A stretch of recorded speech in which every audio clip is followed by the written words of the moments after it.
how much I had talked about the suppression of the sacred feminine, or the dynamic of care in our consciousness. This is going to be about the flip side of that, the mirror, the suppression of the sacred masculine. So let's jump right into the presentation. We all know that the solution is consciousness, and consciousness only manifests through balance. There needs to be balance within us if we are going to create balance without in the external world.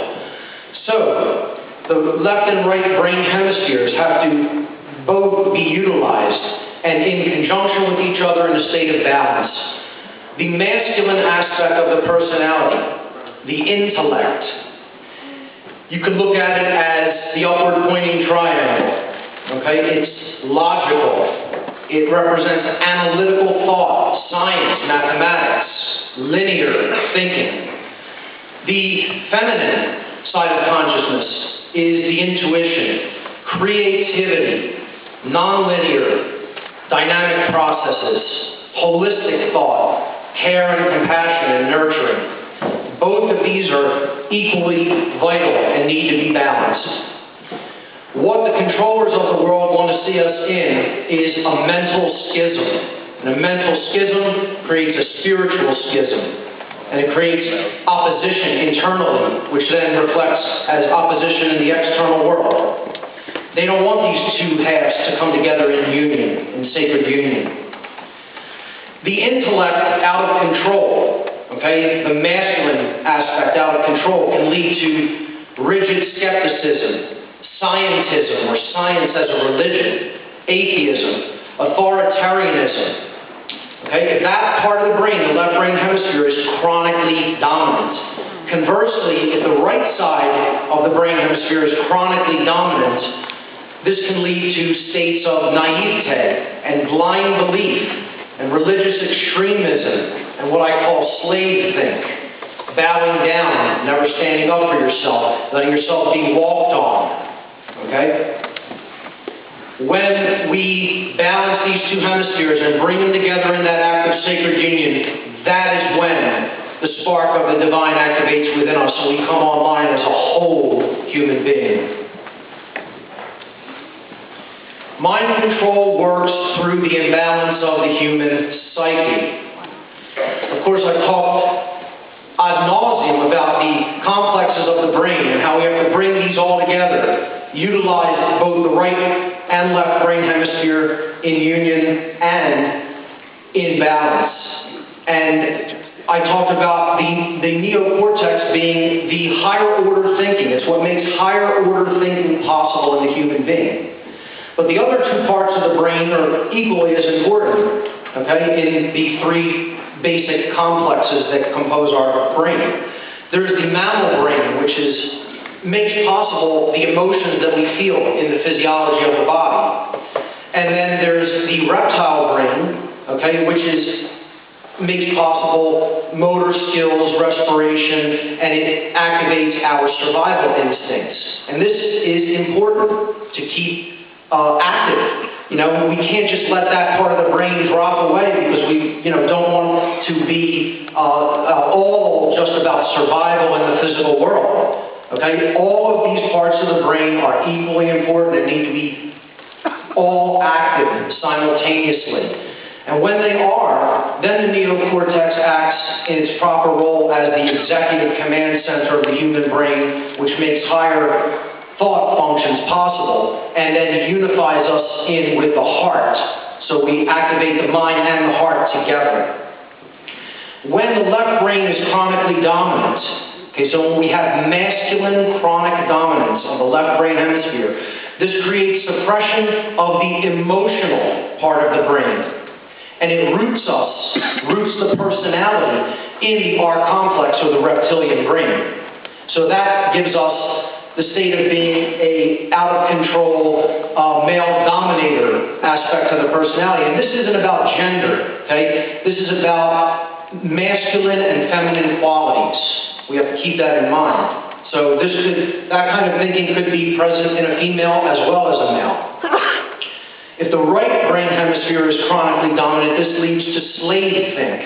It leads to the suppression of the survival instinct, and it eventually roots us in the mammalian brain where we are ruled by the emotions instead of using them as a compass to guide our actions. Those two levels of brain imbalance, the imbalanced psyche, are a sorcerer's wet dream come true. This is the state they want to keep us in at all times and places. In one side of imbalance or the other. That polarization, that schism, is what ultimately makes us give our power to them. It works through the process called dialectics. The word dialectics comes from the Greek language and Latin language. The prefix dia, or preposition dia, actually means through or by way of in Greek, by means of. And the Latin noun lectus means choice. So you put them together, dialectics means by way of choice, or through choice. Well, we see that active in our world at all times. This is how mind control works. It works through presenting us with a false choice, the illusion of free choice.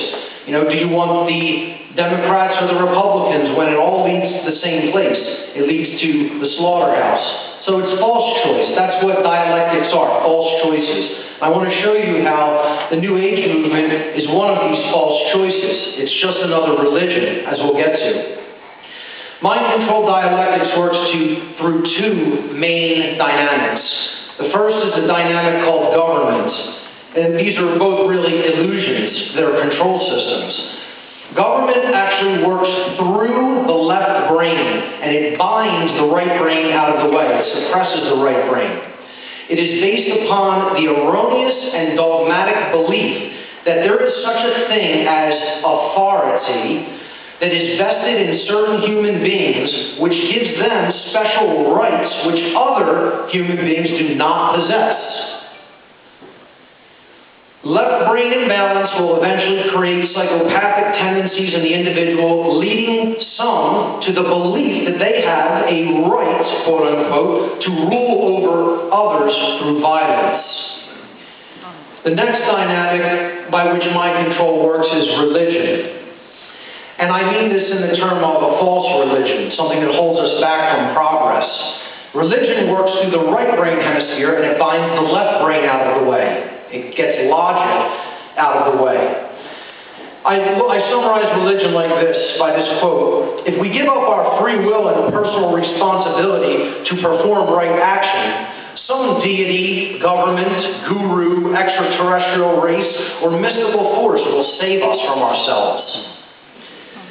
See, religion works through right brain imbalance, which creates blind acceptance and collectivist groupthink if it is unchecked. And it will eventually lead to a condition in which willing followers will readily submit to authority. So you see how these two dynamics play off against each other to lead to total control. When you put them together, you end up with a brain in chains. And that's what this conference is all about doing. It's about breaking those chains of the mind. When each individual, in the aggregate, the individuals of our world have their brain bound, it leads to this state, a world in chains, which is where we find ourselves right now, this particular point in our evolutionary development and history. Again, the dynamic of government, the word itself, and I really want to clear this up once and for all. The word does mean to control the mind. There's so many people who debate this etymological definition, but I'll explain it very quickly again. Government comes from two Latin words, the verb gubernare, or sometimes rendered as guvernare. In classical Latin, there is no V. Gubernare means to control in Latin. Just look it up in any Latin dictionary. And the Latin noun, mens, means mind. You put them together. Gubernare, mens, government, to control the mind. People debate the last part of this term, mens, because of course in English, mens means the state of or the condition of. So I've always explained this to people as, of course we made this in English rooted, etymologically derived from the word mens in Latin. The state of anything ultimately has to happen first in the mind before it can manifest as a condition in the physical world. I mean, that makes perfect sense. And yet people argue this definition all the time. The word government does indeed mean mind control. Absolutely. And we need to understand it as such. It's based on an erroneous belief called authority. Authority is based in this concept called jurisdiction. Jurisdiction. That because you're born within some imaginary border that man created, that someone else rules over you and gets to tell you, these things you can do, these things you can't do, even if some of those things are actually within your rights to do. Okay? And it lets other people think that they have rights that they don't have, that they can do things that are actually against the laws of morality.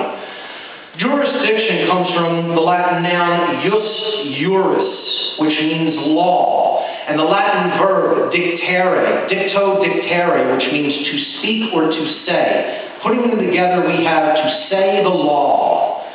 Jurisdiction means the law is what we say it is. That is what jurisdiction means. Okay?